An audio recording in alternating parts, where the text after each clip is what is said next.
here. Hope you are all safe and healthy. On behalf of ISI Bangalore students, I welcome all the participants to this lecture. Our today's speaker is a very well-known name in our field who himself has been closely associated with ISI. He has completed his MStat from ISI and obtained his PhD from ISI Calcutta. He is a mathematician and statistician, Professor Emeritus at Chennai Mathematical Institute, the awardee of Shanti Swarup Bhatnagar Award, the author of White Noise Theory of Prediction, Filtering and Smoothing, and Introduction to Option Pricing Theory. With great pleasure and honor, I welcome the Honorable Professor Rajiv Karandikar to enlighten us on cryptography. Over to you now, sir. Okay. I hope you can hear me. Yes, sir. Okay. So thanks for this invitation. And let me just add that apart from doing my master's and PhD at ISI, I was a faculty member at ISI, though at ISI Delhi for 22 years. And I have been also closely associated with ISI Bangalore on the day it was inaugurated, on the day the campus was inaugurated, and so on and so forth, and several meetings. So, very glad to be speaking at this session. I have, of course, visited ISI Bangalore several times, including one about 2 or 3 years ago, and given lectures to students. So now we are all living in a new world. In Chennai at CMI2, I am lecturing only from home. So, all right. So, cryptography Sir, is a very, would you like to uh, take up the questions in between the lecture, or you want you? as we move, people can ask me questions anytime they want, Okay. Yeah, thank you, sir. Because this is not teaching which has an exam and this and that. We can afford to go at a suitable pace, and anytime you have doubts and so on, please ask me. Okay. So cryptography is a very interesting field. I have not done any research in cryptography, but I have studied and I have created some crypto algorithms for Indian defense, etc. So I know it well, but I have not done any research work in this. Okay. Now,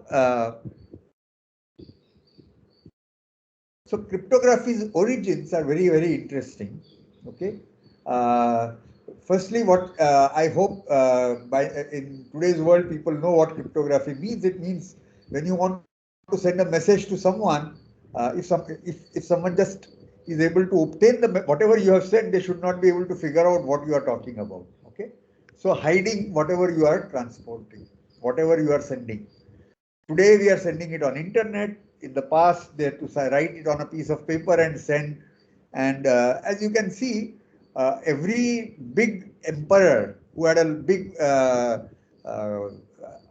army and going here and there, he had to communicate with his generals.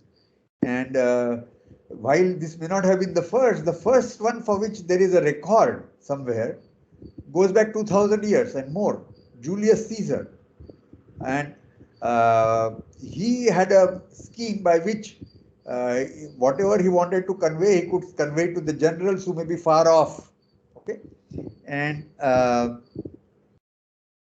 the what I have on the screen now is something which author wrote about 125 years after Caesar, or about 150 years after Caesar had died, and there were other kings with the name Caesar in the Roman Empire, and for all of them he had written a kind of a book which is available even now. It is available, and he wrote that if he refers here to Julius Caesar, if he had anything confidential to say, he wrote it in cipher. That is, by so changing the order of the letters of the alphabet that not a word could be made out. If anyone wishes to decipher these and get at their meaning, he must substitute the fourth letter of the alphabet, say namely D, by A, and so on and so forth. So he was basically shifting every character by shift of 3.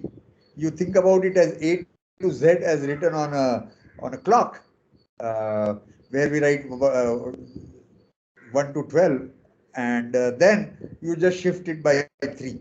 That was his scheme. Okay, and of course, anyone who knows his scheme can do it very quickly, can figure out what is being said. But the point was, this was a novelty at that time, and people who could see what is being written and sent, they could make head or tail out of it. Okay. Of course, this is too good to last, and sooner or later, in this case sooner, it came to be known. So different kings started using a different number. Somebody was shifting by 3, somebody by 1, somebody by 5. But there are total shifts available is only 25. So even if you don't know what the king is shifting by, you can try all possible things and you can figure out what the king is doing. So, but this is the beginning. And soon people came up with more and more complicated things to do. And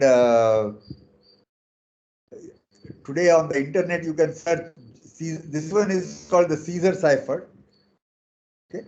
And Caesar cipher and equivalent or variations and this and that, you can just go on and spend time on the internet reading about what they were doing. Okay.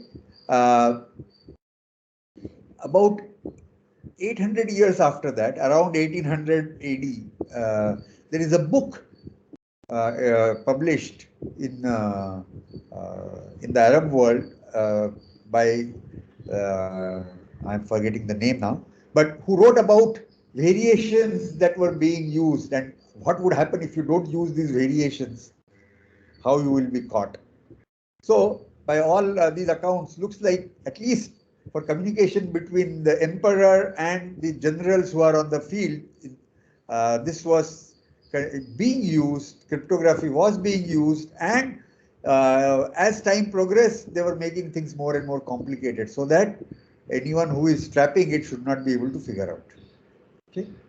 Now, of course, we are only a 1 hour talk, so let me quickly move from almost 2000 years ago to maybe just about 100 years ago or 75 years ago. So, cryptography and World War II.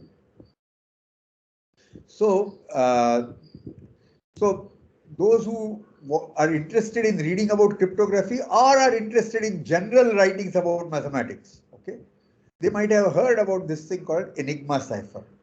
It was a cipher scheme used by Germans in World War II, communicate from the German headquarters in Berlin to the generals who are, of course, fighting wars far away. And the cipher they may have used other ciphers, but this particular one which was popular and they used, which was called Enigma, and this was broken. A team in England in some thing called Bletchley Park in Buckinghamshire, they broke this by what does it mean by broke? That you only know the ciphering algorithm, like in the shifting of Caesar, you only know that he's shifting by some number of words, some number of letters, but you don't know what it is. Then by 25, all 25, you can figure out what it is. So that is breaking the cipher. So likewise, you know the algorithm being used, but you don't know the specific choice being made by the German High Command. And still, they were able to break the cipher. And the team that broke the cipher included linguists and mathematicians, including Alan Turing. Okay? So those who do not know who Alan Turing was, they should do a Google search and learn all about him, because his work had a huge role in breaking of Enigma cipher, and that in turn had a huge role in the outcome of World War II. Okay? I'll just say now that the highest prize in computer science today is called the Turing Award. That should tell you how important Alan Turing was. Okay. All right. So this is fairly well known amongst people who want to read general writings about mathematics and impact of mathematics in the real world, because this was covered in it is covered in several books and internet.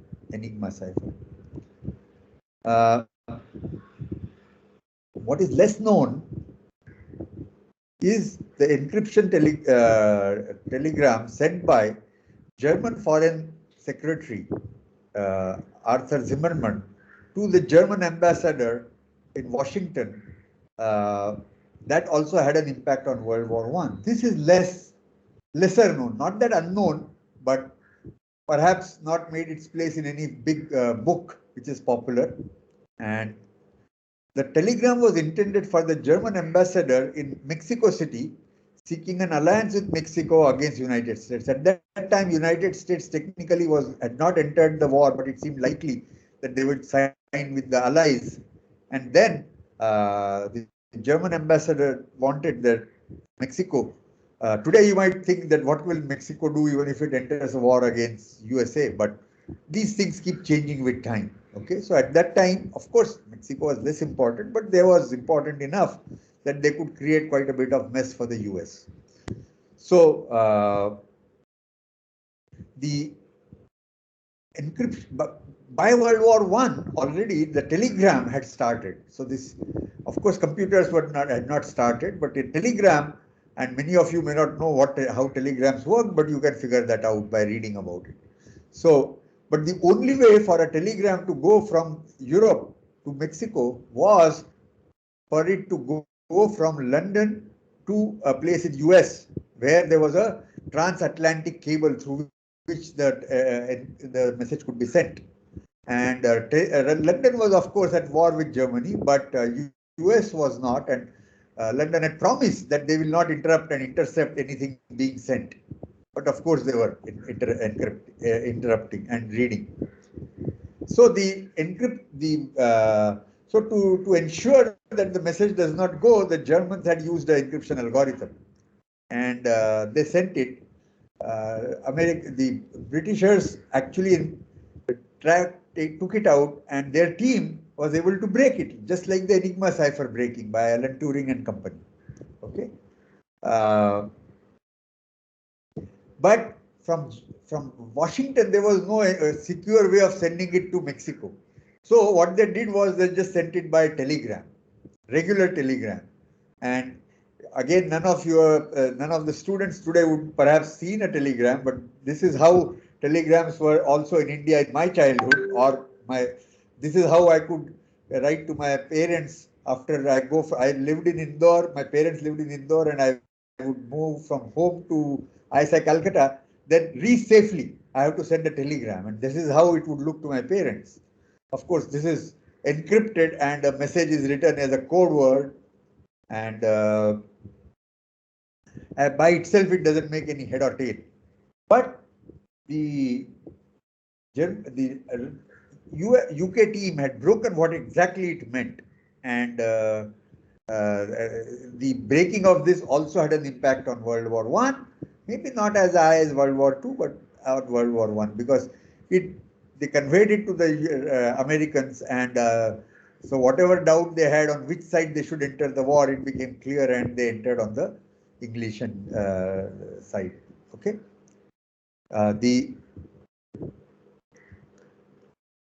The interesting thing is this telegram is like the Enigma cipher. This one is the telegram. The encrypted telegram was broken by a team. The names of people is not known. All we know is it is called Room 40. So this was the number of the room in which the team was sitting and trying to do. And what is known is that it had people enthusiastic in languages and in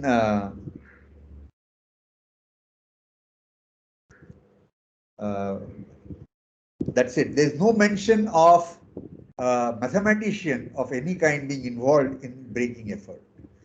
Okay, so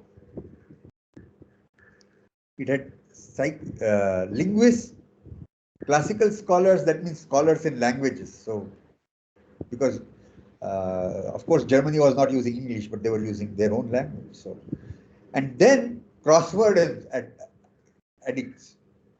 So the group was consisting of these, and they broke the cipher. Okay. By the time of World War II, the team had expanded to include mathematicians. Let us examine possible reasons behind this. Why in World War I there was no mathematician and in World War II there was a mathematician? So as time went on, the algorithm is becoming more and more complicated, and doing it manually by trial and error, or manually just encryption and decryption. So converting the message to the encrypted thing that you are going to send and encrypted thing to back to the message was getting complicated, and they were used that started using what is called a okay, so So by then they had using a substitution cipher. Uh, by World War I, they were using substitution cipher, and uh,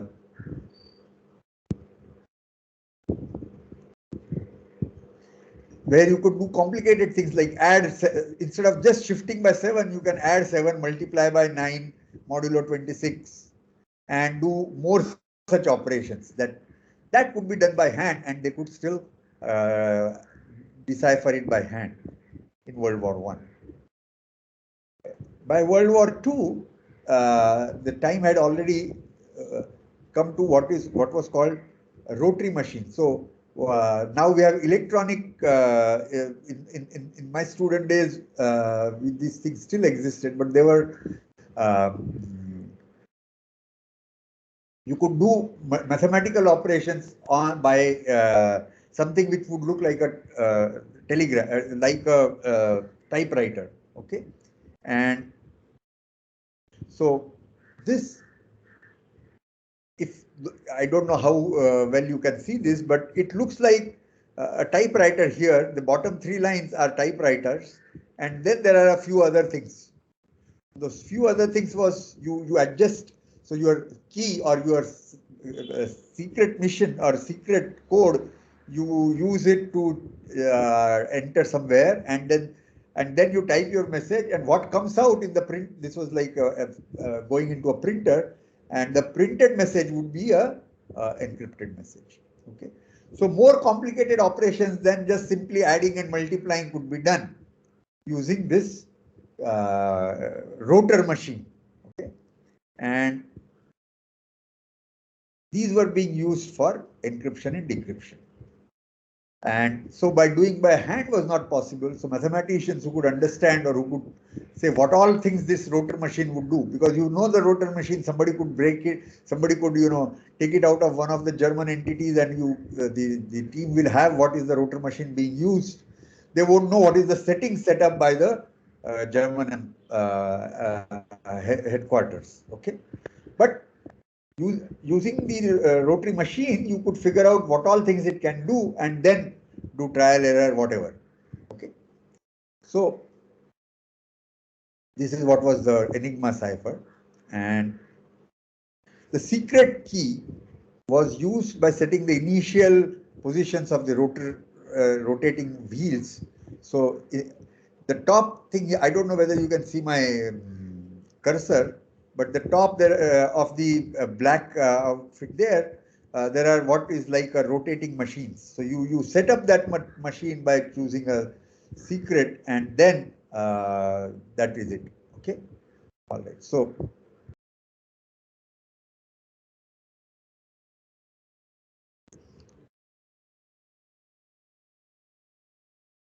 in a few decades after World War II, usage of computers became common. And then, if the World War II era algorithm were still used in the 1980s, by when computers had not become very common but were possible to have, like when I was doing my MStat, even in ISI, we could not buy a computer, but the institute, ISI, had a big computer. The power of that computer is less than what your mobile phone would do, and yet the size of the room in which the computer was there was like the entire ground floor of the institute, which is huge. Okay, but it was there, and using that, the Enigma cipher could have been broken even by an MStat student. Okay, so the encryption is a cat and mouse game. Whatever thing you try, somehow or the other, somebody can break it, and then you move it to a more complicated algorithm. Okay. So, so now the computers are there to break, but then the computer is also there for you to generate an algorithm by which you will use the computer to go from your message to the encrypted text. So what you actually send is called encrypted text, and your message is a text. The message now can even be a song or a movie or whatever, but all that is still called a text. So in the olden days, it was the alphabet, English alphabet, Roman alphabet, or what, Indian alphabet. But now alphabet is just 0 and 1 and strings thereof. So the alphabet of the message is shifted to 0, 1, and now how the message is, anything which you write, which you say, which is recorded is entered as a sequence of zeros and 1 on your machine. So now the message is also a sequence of zeros and ones. The encrypted thing is also a sequence of zeros and ones. So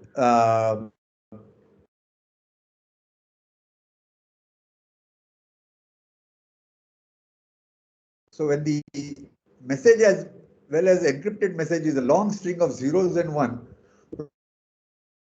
of cryptography has reduced dramatically. And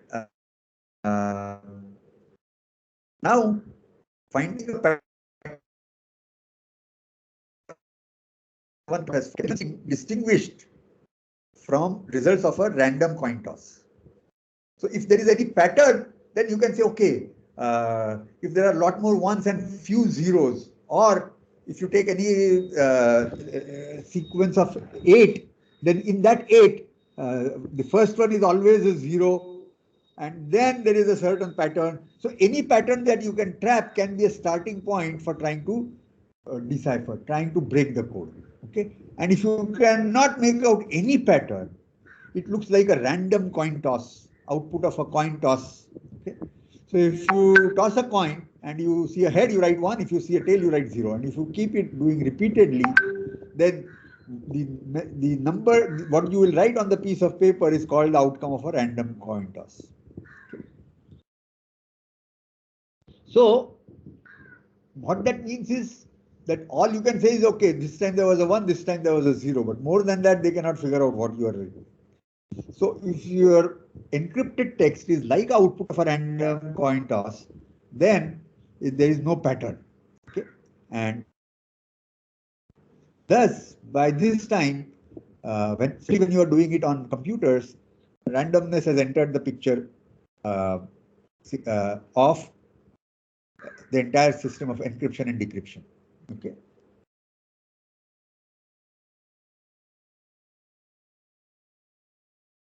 Thus, one necessary condition that emerges is that the output of an encryption algorithm should appear to be a random bit stream, that is indistinguishable from output of a random bit stream. Okay. All right. So I'm now going. So this was like one part of the lecture. So if anybody has any question, you can still ask me. You can anyway ask me anytime, but no one has interrupted to ask.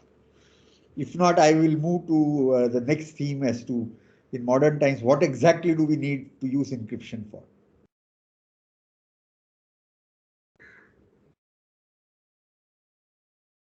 So at least I don't hear any message, any question. So let me move on. Okay. So what are the goals of developing an encryption or cryptography? So first is that confidentiality or secrecy or privacy.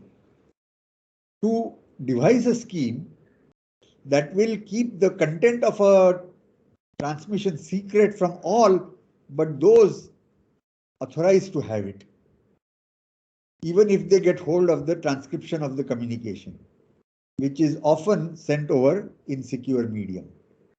So some of you would have seen movies from olden times where, the two characters are talking to each other on phone, and some troublemaker is actually going to the phone, the telephone line on the street, and assigning on that something which will enable him or her to read what is being communicated.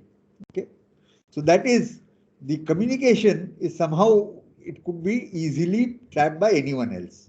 If you are using encryption, then even if somebody hears what is being transmitted, he or she will not be able to make anything out of it unless they can break the code. Okay, so that is what is meant by this. That today, when you are sending things on the internet, again, most of all the communications on internet are on an insecure medium, because originally the systems were not defined or were not designed to be secure in transmission. So you would have read that, if you are communicating with a bank and so on and so forth, don't use http:// bank address. No, you must ensure that it is https:// whatever. So originally it was HTTP colon, and now people have on that put in a layer of encryption and various other things, and then all such things have to be transmitted and received via https:// not http://. Okay. All right. So when you do a HTTPS, then even if somebody is able to access whatever is being communicated by you, they will not be able to break it. Okay. The second goal is authentication. Two parties entering into communication identify each other, need a mechanism whereby both parties can be assured of the identity of the other. So these days, this is achieved via two-factor authentication. So you log in and then they send you a OTP on your mobile. Okay? This, now we are having the luxury that you can easily assume that you have two systems, but the development of cryptography is in such a way that even if you don't have second system, you still should be able to do authentication. Non-repudiation. To devise a system mechanism whereby a person can sign a documentation, communication. It should be such that at a later date the person cannot deny that the communication signed by him was sent by him. So like you these days, and especially in the after Corona, everything is happening online, including your transactions with the bank. You write to the bank to pay to some friend or to some bill, some amount. It could be huge. Okay. Now the bank should be assured that later you can say, no, I have never answered. Why? I have never asked you to move. Why did you change this? Why? I am not responsible for this communication, for this transfer. You give me back my money after bank has already transferred the money. So therefore, bank needs that you should be able to sign and sign it in such a fashion that you cannot deny that you have made the communication.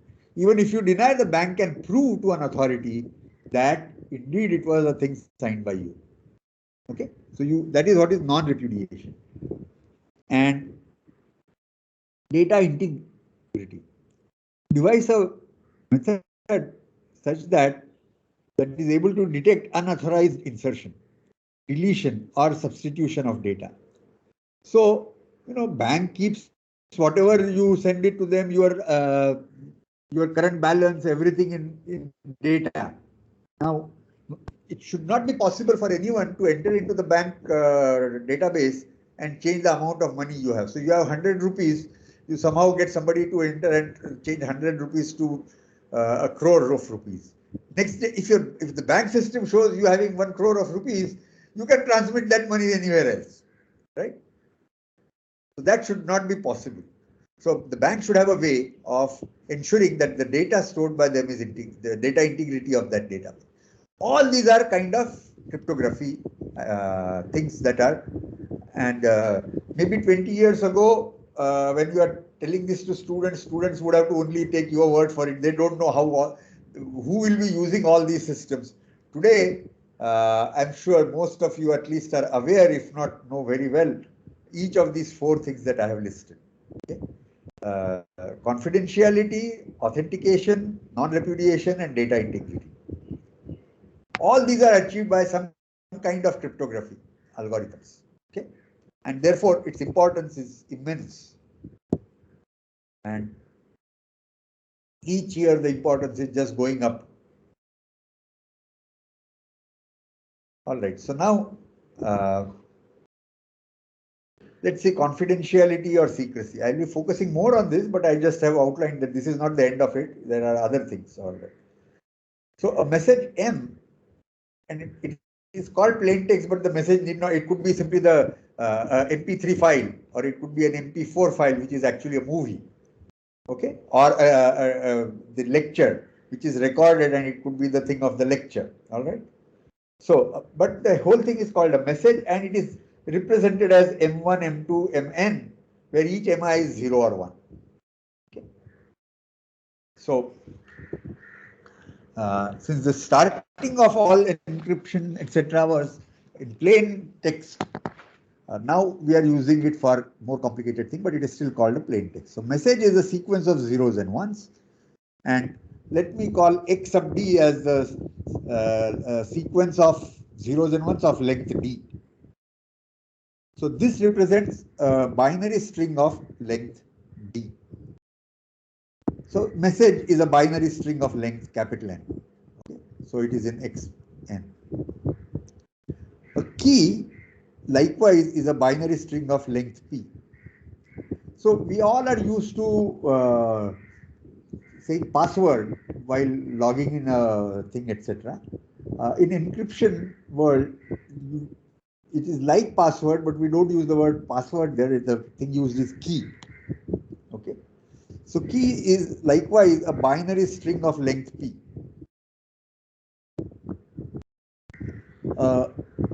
Symmetric key encryption scheme. So why the word symmetric, we'll come to it later when we go to asymmetric or something else. But right now, let's not focus on symmetric word here. An encryption scheme. This consists of two mappings or functions. The first one is function mapping. It maps x sub n is a string of length n and union over n. So all finite strings of zeros and ones times a string of length little p, fixed p. Okay.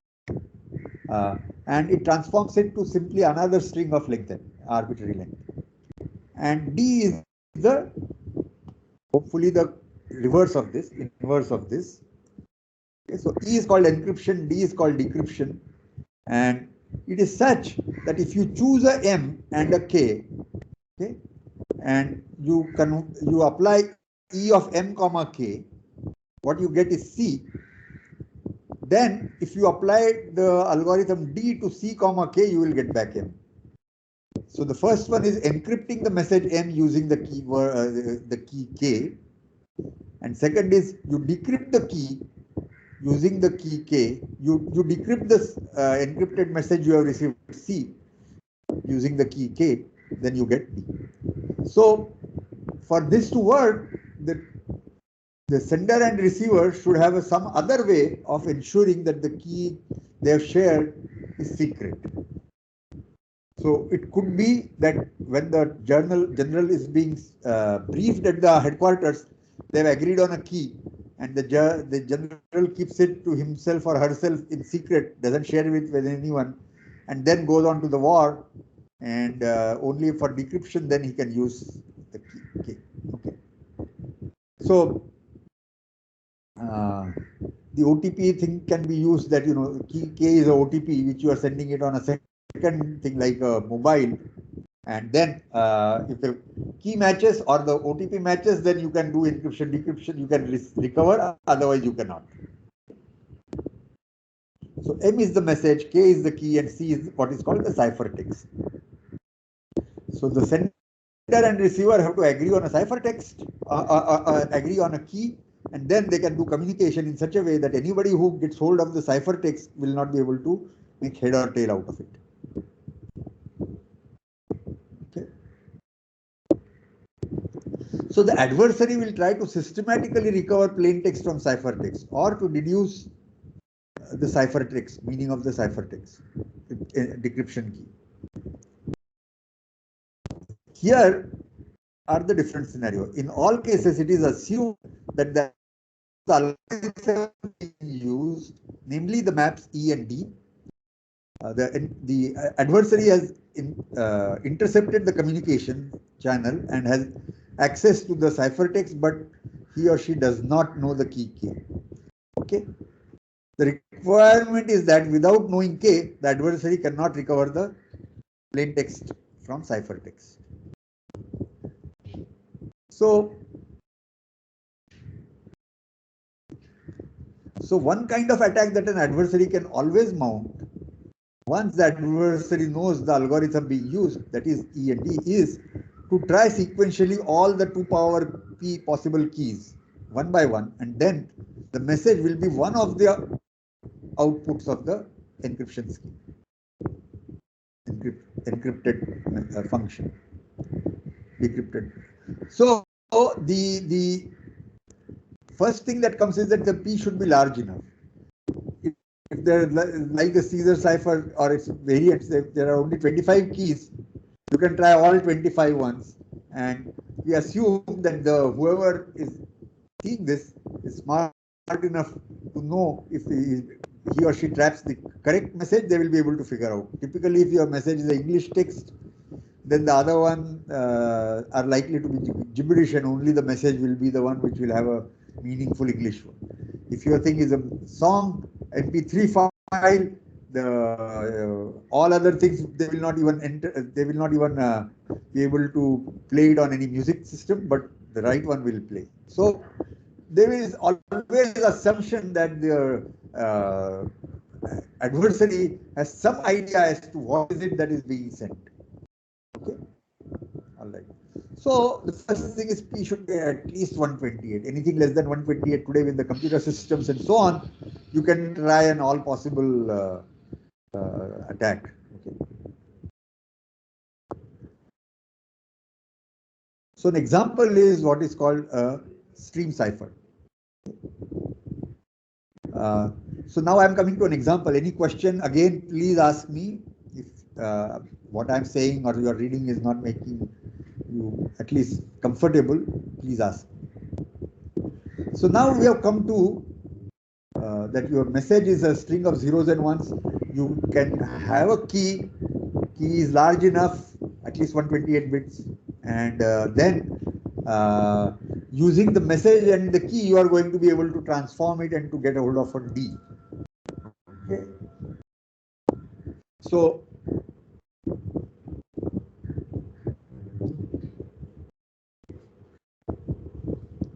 one thing is that there are algorithms available, well known and well studied, where once you choose a key, then the system will generate outputs of random bit generator. Okay. So R1, R2, Rn, the output of a random bit generator which uses key K as a key, as a seed. Then the ciphertext C is defined by Ci equal to Mi plus Ri. So what you do, plus is here a bitwise XOR or addition modulo 2. So that if Mi is 0, 1, Ci will also be 0, 1, Ri is also 0, 1, and the plus is addition mod 2. So use your key K to generate R1, R2, Rn, and then message is transformed by this. Okay. This gives you an encryption map, and the decryption is simply given by, you once again add Ri, then since it is addition mod 2, you will get back M. So this is mathematically the simplest kind of encryption algorithm that can be built, and then the whole thing is how do you go from K to R1, R2, Rn. Okay. That is the crux of the stream cipher. Thus, to implement the scheme, one needs to have a common agreed random bit generator and ability to perform bit size XOR. The commonly used random bit generator in this context is based on what is called linear feedback shift register, LFSR. So each of these terms, you can do a Google search and try to read more about it. And since these things were designed soon after World War II, where computers, though were there, but were very expensive, and generally even for sending messages and so on, you won't be able to access a computer. So you needed something in between, simpler systems, mechanical systems, and this was something the electrical engineers had started using. So linear feedback shift register.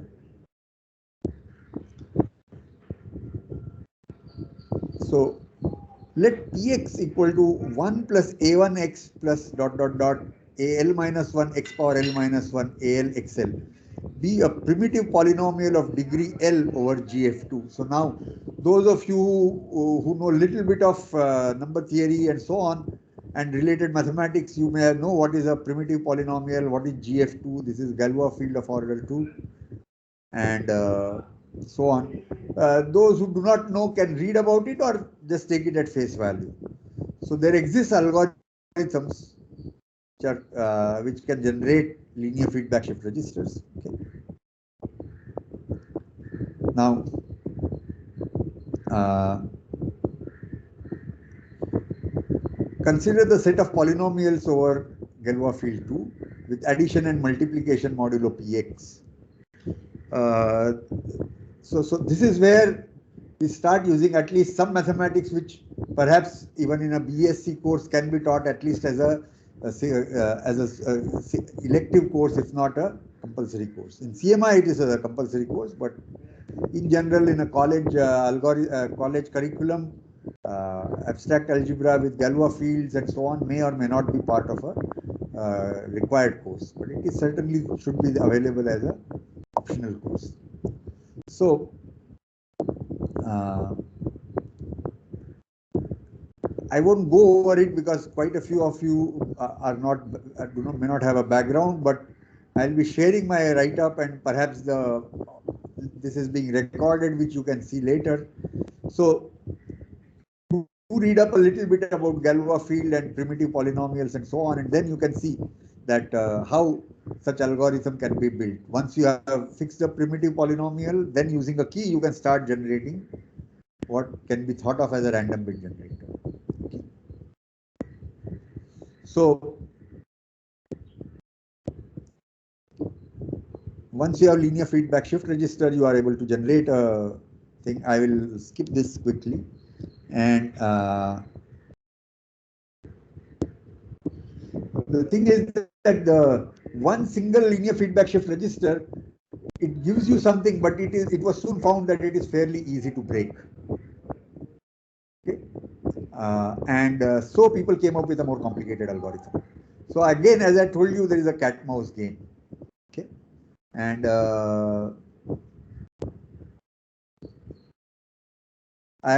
when I teach a course on cryptography, not often enough, but once in a while, this year, January to April semester, I taught one such at CMI, where BSc second year to MSc students could attend.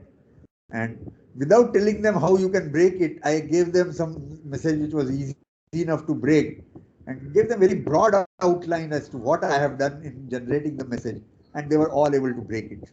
So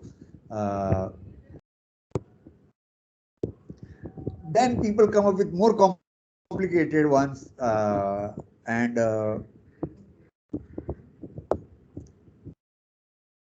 so instead of just one stream cipher based on a single linear feedback shift register, you get 3 linear feedback shift registers of different orders, and then if UI, VI, and UJ, VJ, and WJ are the outcomes of the 3 registers, feedback registers, then my R is chosen by a more complicated way. So if WI is 1, I pick the first one. If WI is 0, I pick the second one. Okay. So just by reading R's, you will not be able to figure out what is U, what is V, and what is W. And that is a commonly used feedback shift register. Though when you know more about it, even this can be broken. Okay. So stream ciphers are the one which have the simplest one to the the computations required are the simplest kind. And as I told you, when you use HTTPS for communication on your internet based systems, you are using encryption in the background. And as you learn more about it in another 15 minutes, I'll tell you that there are two steps involved, and one of the steps is where you generate a key, and using that key, now you use a symmetric algorithm, often stream cipher, to get hold of the encrypted message. Okay, and their stream ciphers are used a lot because primarily if you're using a phone, then more complicated computations may not be possible, though these things are changing every year, the phones are becoming more smarter and so on and so forth. But because you want to allow it to be used by everybody, you can't assume that the user has a smartphone. A simple phone should also be enough. With bank, the stream cipher are still being used quite a bit. Okay. Symmetric key algorithm. The word symmetric, now I can explain that for encryption and decryption, you are using the same key, and that's why symmetry. The encryption and decryption, so you have to share a key, and then the common key can be used to encrypt and decrypt, and that is why it is called symmetric key algorithm. Stream cipher is the simple one, which you could assume that the mathematical computer or the computer system algorithm needed is fairly simple. Next is what is called a block cipher. I'll say a few words about a block cipher. So another cipher, which is a symmetric key algorithm, is what is called a block cipher. And here, what you do is you choose you take a block of size n. Your key is still of size p.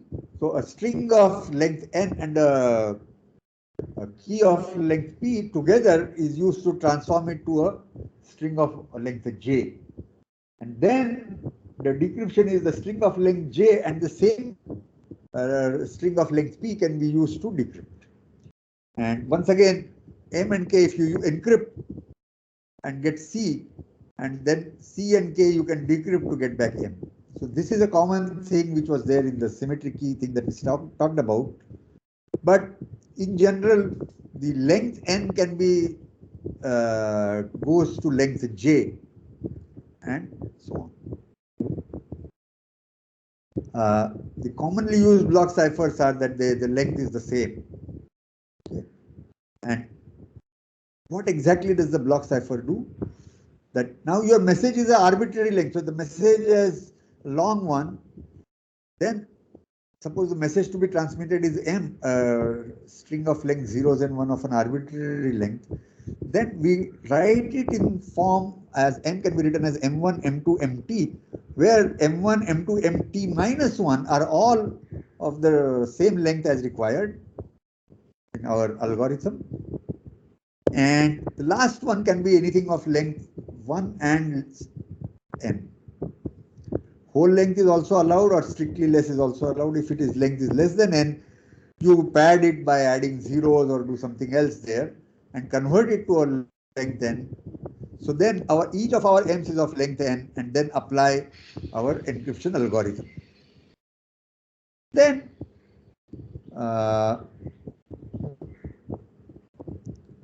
the receiver can recover the message by using the decryption. And this mode of transmission using encryption is called ECB mode, or electronic code book. And you will wonder, where is the word code book coming from? So early on, what the sorry for the noise.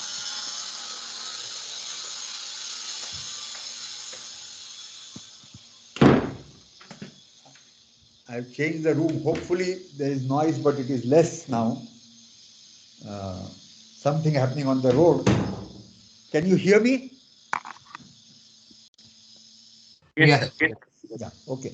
So in the early days, at the headquarters, the general would be given something which was called a code book, and then on the day a message is sent, maybe in some other way, maybe a phone or something, they will say page number so and so. So now you start, what is given on that page number is the code. Okay. So since they were using this on a book, it was called code book. So ECB mode is something like a code book. You convert your message into things of length n and then apply your code book. K is the code book. K is the thing about code book. Okay, so it is called electronic code book. Now this is popular, except that it has a one issue, that if two messages, if the third and the seventh message are of the same, then the seventh and third and seventh keys ciphertext will also be the same. So if mi is equal to mj, then ci will be equal to cj, and this is something which is not desired. Okay, so why? When you think about what all things people are transmitting and so on and so forth, you may figure out why. But this is something which is not desired. And for this, people use something called cyber block chaining, CBC mode. And what this does is that the first one, you simply use encryption. E of M1K gives you C1. And from 2 onwards, what you do is that the previous C, you do bitwise XOR with your message. So Ci minus 1 and Mi, you do a bitwise XOR and then encrypt it using your K and the encryption algorithm C. And thereby you get Ci. So now for M1 you can recover using E, C1 just using C1, and sorry, this should have been a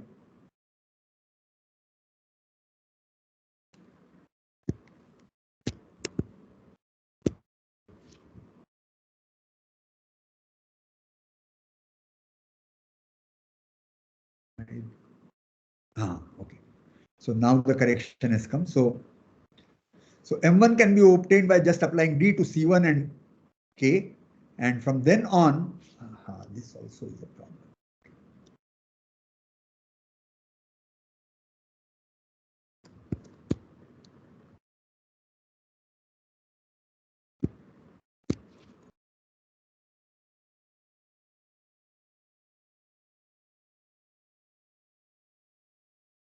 Yeah, so this was also, some slides were from older talks and some slides I have written just this morning, so I had made errors. But fortunately, I can correct them quickly. All right. So the first one is just applying D to C1. And for the later one, when you apply D to Ci, what you get is Ci minus 1 plus the Mi.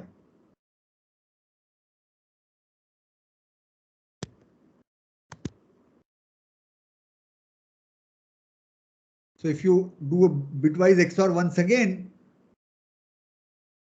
with the D of Cik, you do bitwise XOR with Ci minus 1, what you will get will be Mi. Okay. So here now the advantage is that Mi equal to Mj does not follow that Ci equal to Cj. So even if two parts of your thing are the same, the person who is the adversary will not be able to figure that out, because Ci may not be equal to Cj. Okay. So between these stream cipher and block cipher together are the common symmetric key algorithms being used, and they are used a lot by the defense systems and by communications, electronic communications of any kind, common when you communicate with a bank, when you communicate with each other. So often the lectures, etc., that we are doing cannot be accessed by anyone who accesses the internet. They are also happening via encryption algorithms, so that only those who are authorized can get it. All our exams, all our entrance exams, all this is happening on electronically, and all that, if encryption had not developed, that would not have been possible. We'll be wondering how would you have done our day-to-day things using in this corona world. Okay. All that has become feasible because encryption has grown to a level where it can be incorporated in anything and everything. Okay. So,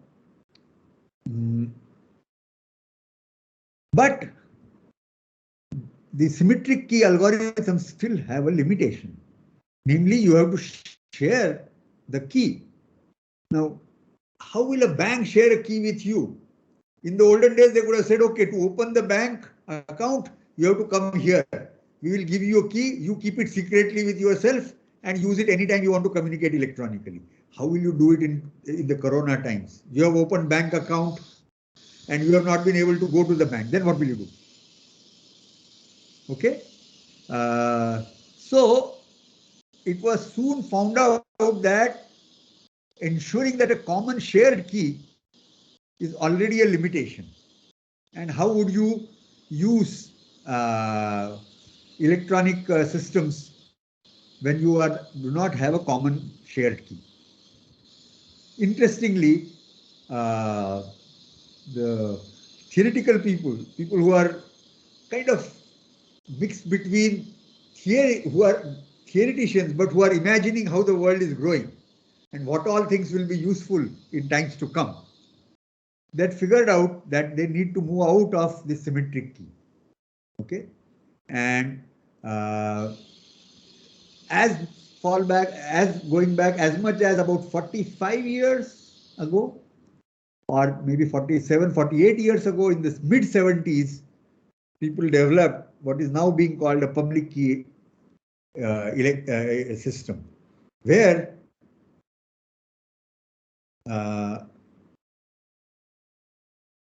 the encryption and decryption in our symmetric key, encryption and decryption require the same key K. Okay. Now, in this alternate scheme, the encryption needs one key K1, the decryption needs another key K2. Okay. And one of them can be publicly known and the other one is secret. And you don't have to be together. You don't have to share that with each other. You can have alternate ways of generating those. And this has been what is called public key encryption system, where the key which is known to everybody is called the public key and the other one is the private key. And these systems they have their origin going back 47, 48 years ago. And the very commonly used algorithm there is, okay, so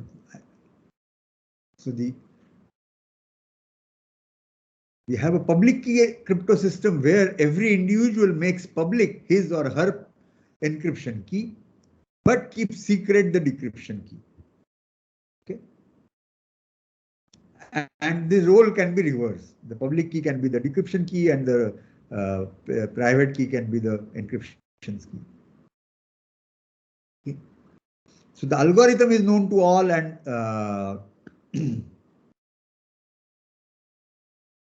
so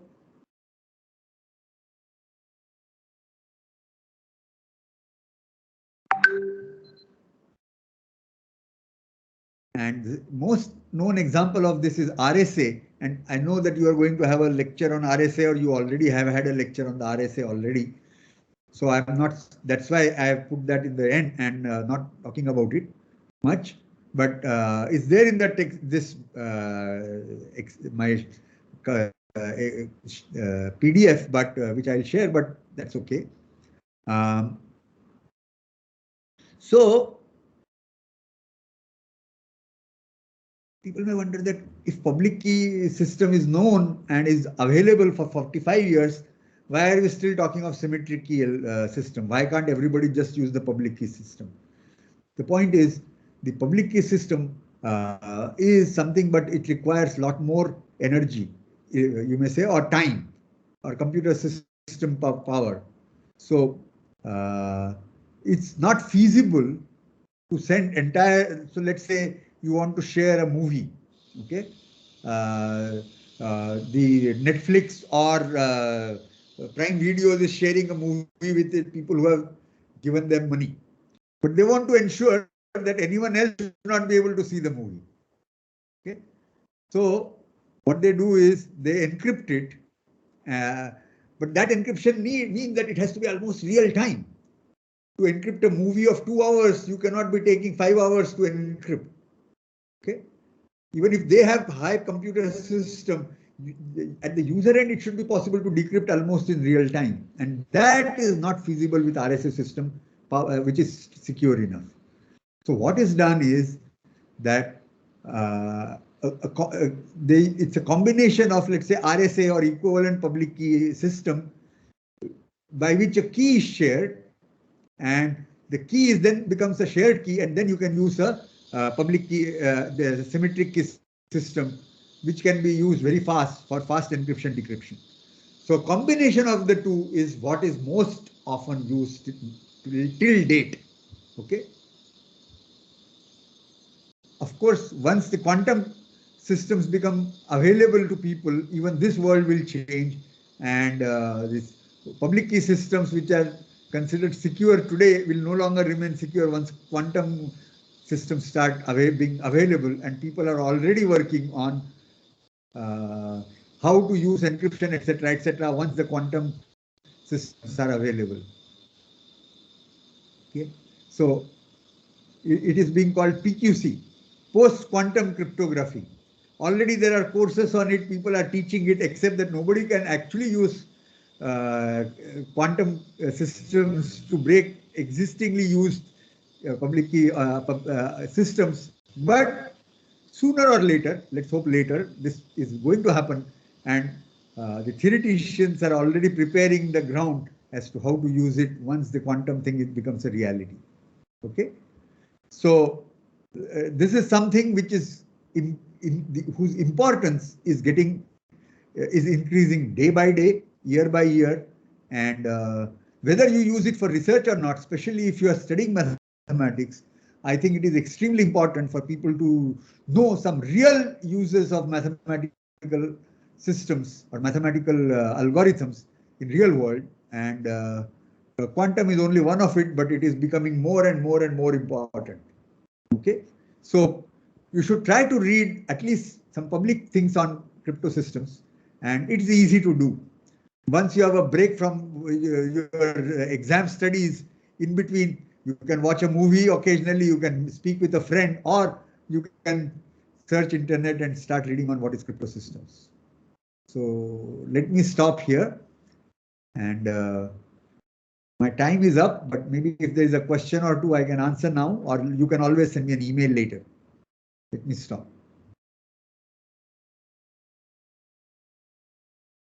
So thank you very much, sir. Okay. Ayan Ghosh asks here, sir, how does it follow that if mi equal to mj, why not necessarily? Oh, because see, I and j are distinct. Okay. So if the entire m's are equal, okay, then it is one thing. But if, let's say, the messages are generally different, but one, let's say third and seventh are the same, but the other ones are not the same, then what happens is that the third one, so M3, you will be adding C2. So you are doing C2 bitwise XOR M3, and then C6 bitwise XOR M6, M7. So M3 is equal to M7, but C2 may not be equal to C6. And therefore, C3 will not be same as C7. Okay? So adding this bit is what is changing the fact that in the electronic code book, M3 equal to M7 means C3 equal to C7, but that does not necessarily happen here. Okay? I hope I have answered. How do you decrypt such a message? Huh? How do you decrypt such a message? Okay, how do you decrypt? So the the algorithm C and D should be known to everybody. Then you can decrypt. You do D of CIK, and then you do bitwise XOR with what you had got in the previous one, CI minus 1, and then you get MI. Okay, it won't be a problem that this is Sorry? The decryption process won't be a problem because of this condition. Yeah, decryption will not be a problem. But this is not the only system. So there are other methods being used. Okay. So you in a block cipher, these are two modes we have discussed. There are many other modes of doing. Okay. So you know the block cipher being used and you don't know what mode they are using to communicate. You are still, then the key you do not know and you do not even know the mode, then you don't know how you can attack it. So once again, it's a cat and mouse game. So to draw an analogy, there is no lock which cannot be broken, but that doesn't mean that you don't use locks. So depending on the purpose, you will use bigger and bigger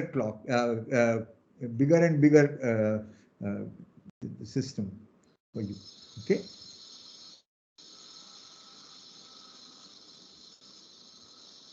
So the next question comes from Samanyu Khosla. Are there any specific resources you would recommend for getting introduced to cryptography? Example, some book or online course. Yeah, online courses there may be several, but one book I will recommend. It's called Handbook of Applied Cryptography.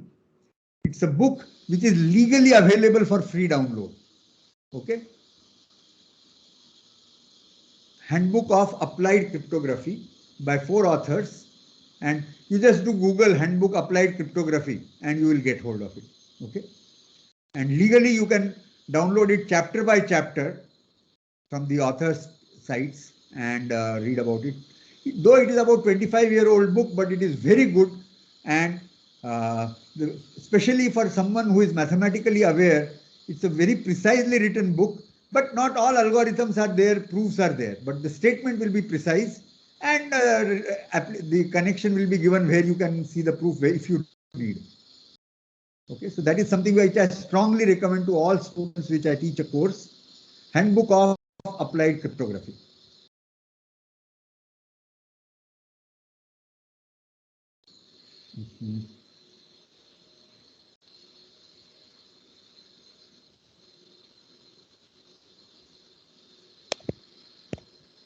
I have got another source, but so it's like chapter 1 says overview of cryptography and so on and so forth. It's okay. So this is something which I will strongly recommend, Handbook of Applied Cryptography. Courses, there are several. I don't know which is an online course that I will recommend. I don't know. But this book, certainly you should have a good starting point. Any other question?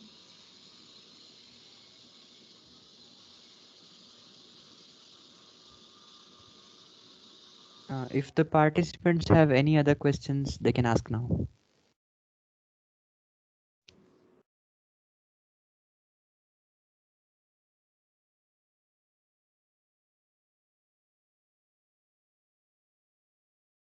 So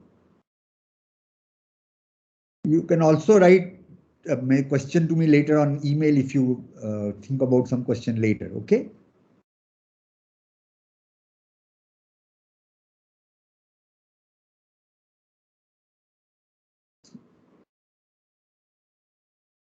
So shall we stop then, or? Yes, sir. Since there are no further questions, we can end the session here. On behalf of ISI Bangalore, I thank Professor Rajiv Karandikar, sir, for this lecture. Thank you very much, sir. Thank you, one and all. Thank you.